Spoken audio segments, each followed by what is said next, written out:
پہلا خط جو نمرہ نے پڑھا وہ ایک بوڑھے آدمی کا تھا۔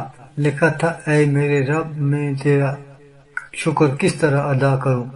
تو میرے بیٹوں سے خوب واقف تھا۔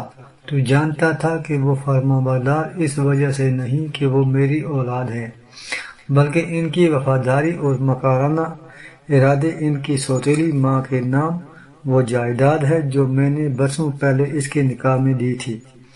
میرے بیٹے وفاداری کی آڑ میں وہ جائیداد ہتھیانا چاہتے تھے۔ ان کا مقصد سوتیلی ماں کی جائیداد ہڑپ کر کے اسے بے گھر کرنا تھا، مگر تو نے ایسا نہ ہونے دیا۔ میرے اچانک مرنے پر میرے بیٹے اپنے ناپاک ارادوں میں ناکام ہو گئے۔ بے شک تو تمام علم رکھنے والا کارساز ہے، بے شک موت برحق ہے۔ دوسرا خط لکھنے والی ایک جوان بے اولاد روح کا تھا۔ وہ اس بات سے بے خبر تھی کہ اس کا شوہر کسی دوسری عورت سے ناجائز رشتہ قائم کرنے کا خواہشمند تھا۔ لکھا تھا، میری بیماری سے ہوئی موت نے مجھے اذیت بھری زندگی اور شوہر کی بے وفائی سے نجات دے دی۔ بے شک تو تمام علم رکھنے والا کارساز ہے، بے شک موت برحق ہے۔ تیسرا خط اس مرد کا تھا جو سڑک حادثے کا شکار ہوا تھا۔ لکھا تھا، اے خدا، کس طرح تیرا شکر ادا کروں؟ میری موت نے میری اولاد کو وہ حق دیا جو میں اپنی زندگی میں شاید کبھی نہ دے پاتا۔ میری موت میرے امیر بھائی کے دل میں خدا خوفی کا باعث بنی اور اس نے میری اولاد کو ان کا جائز حق دے دیا۔ اب وہ کسی کے محتاج نہیں۔ بے شک تو تمام علم رکھنے والا کارساز ہے، بے شک موت برحق ہے۔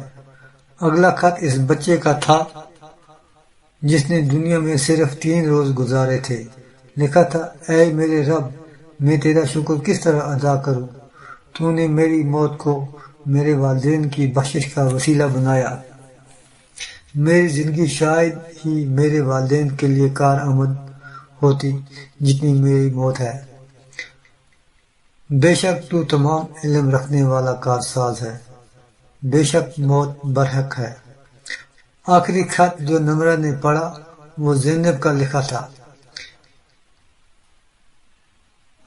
لکھا تھا، اے میرے رب، میں تیرا شکر کس طرح ادا کروں؟ تو نے میری موت کو روشن کر دیا۔ میں تیری شکر گزار ہوں کہ تو نے مجھے دنیا کی عدالت کا محتاج نہ رکھا۔